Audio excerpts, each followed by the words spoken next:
guys, welcome back to Garden a Little. If you're new here, thanks for stopping by and checking out my channel.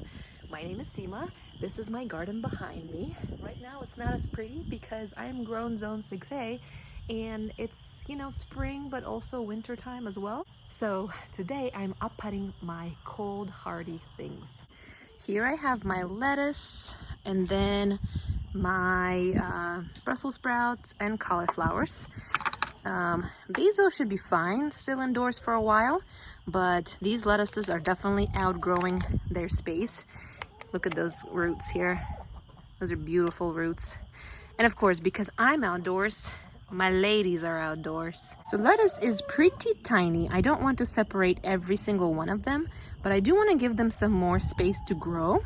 And what I'm gonna do is literally just take this whole entire thing.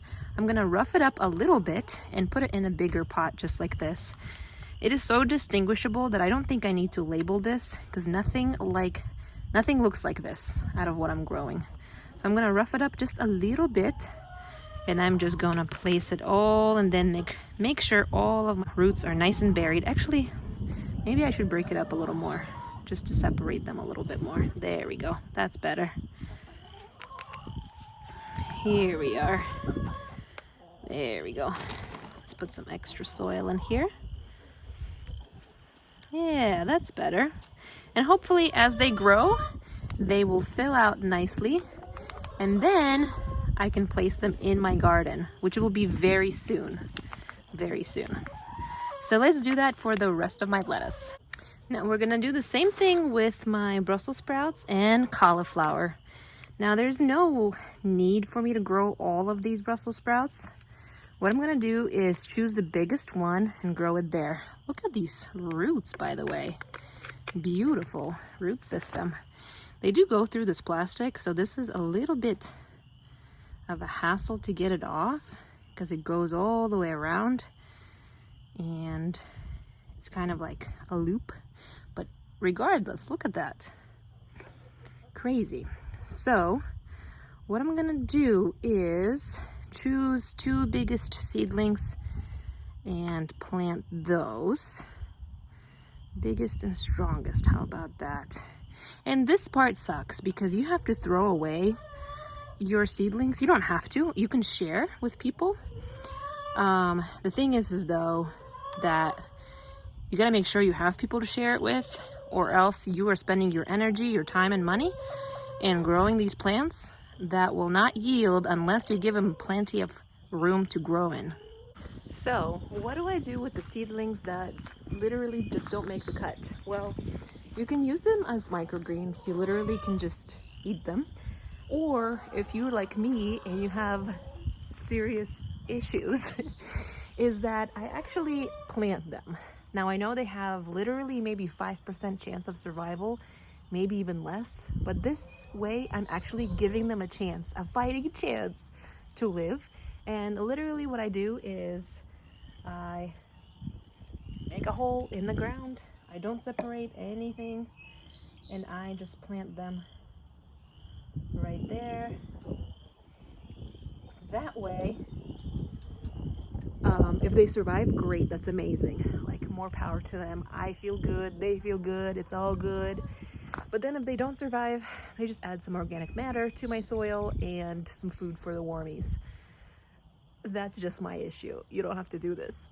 Microgreens are totally fine as well. Things are planted up or up potted. What I'm gonna do now is I'm going to refill this container. Make sure it's nice and clean. Just like that. All I'm doing is filling it up with some loose soil. Some of the chunks that are big, I just take them out, just like that. So now this will be ready to plant with other things. Well, from the basil side on the other side here. Oh my goodness, ladies. Okay, all right. So then this place is ready to plant as well. Well, now that we have things planted, wait. Now that things are planted, what I want to do is bring these guys back indoors because you don't want to expose them to UV light or bright sunlight like right away. They need it gradually because their cell wall is so fragile because they were raised inside underneath the grow light in very controlled conditions. So this is a lot of stress for the seedlings. So I'm gonna bring them indoors underneath the grow light, and I'm gonna get them extra water to drink. Now that I have things planted into these little pots, again, I like to bottom water my plants because as you saw, those very healthy root system, I think this is what encourages this. So what I'm gonna do is each one of these pots has holes on the bottom. I'm gonna put them on in these trays here. And what I'm gonna do when I water my plants, I actually put water in my trays. So then the root system is encouraged to grow down and search for that water and the nutrients. Similar things with these pots. They have bottoms open, and that's how I actually water this tray instead of individual seedlings. And that encourages these plants to grow fast, healthy, and I'm telling you guys, don't stress about the perfection. Just do it one thing at a time. And I hope that by me breaking this down very just simply into little things, I hope I encourage you to grow your own garden, veggies, beauties, whatever it may be. Find joy in something. And so then I'm gonna just plant them, put them right underneath the lights, just like that.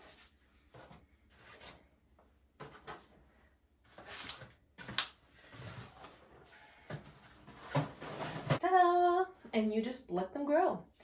Thank you guys so much for joining me today in my repotting thing. I hope I encourage you to grow your garden, go garden a little, and I'll see you next time. Bye.